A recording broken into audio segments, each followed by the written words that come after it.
हैं। गौतम बुद्ध के द्वारा कहा गया एक एक शब्द जीवन को बदलने वाला होता है, बस हमारे भीतर उसे समझने की क्षमता होनी चाहिए। पहली बात, बुद्ध कहते हैं जो केवल अच्छे अच्छे को ही देखकर जीते हैं, काम भोग के जीवन में रत रहते हैं, इंद्रियों से असंयमी हैं, भोजन की उचित मात्रा का ज्ञान नहीं रखते, जो आलसी हैं, कर्म करने से बचते हैं, उन्हें मार वैसे ही गिरा देता है जैसे दुर्बल वृक्ष को वायु।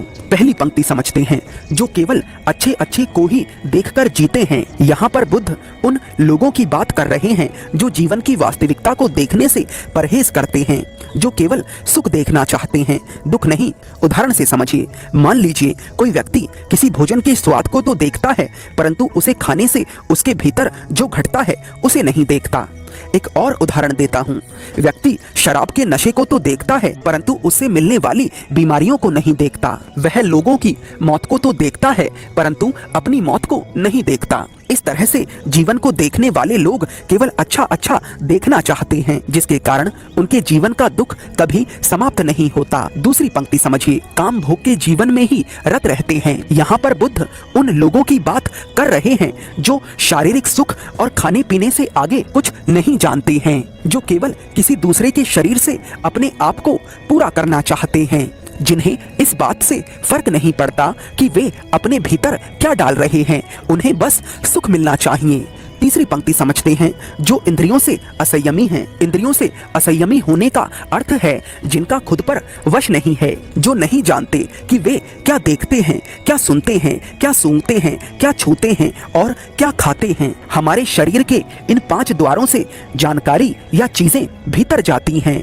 ये 5 द्वार हैं आंख, नाक, कान, जीभ और त्वचा। अब ये जानकारी अच्छी या बुरी हो सकती है। जैसी जानकारी या चीजें हमारे भीतर जाती हैं, वैसा ही असर हमारे जीवन पर पड़ता है। चौथी पंक्ति समझते हैं, भोजन की उचित मात्रा का ज्ञान नहीं रखते। यहाँ पर बुद्ध उन लोगों की बात कर रहे हैं जिनका उद्देश्य भोजन करते वक्त पेट भरना नहीं होता, बल्कि मन भरना होता है, जो कि असंभव है। ऐसे लोग हमेशा शारीरिक दुखों से पीड़ित रहते हैं। पांचवी पंक्ति समझिए, जो आलसी हैं, कर्म करने से बचते हैं। यहाँ पर बुद्ध उन लोगों की बात कर रहे हैं जिनके सपने तो बड़े बड़े हैं, परंतु उन्हें पूरा करने के लिए वे कुछ करना नहीं चाहते। छठी पंक्ति समझिए, ऐसे लोगों को मार वैसे ही गिरा देता है जैसे दुर्बल वृक्ष को वायु। मार का क्या मतलब है? मार हमारे मन का विकराल रूप है। मार हमारे मन की आखिरी कोशिश का नाम है। ज्यादातर स्थितियों में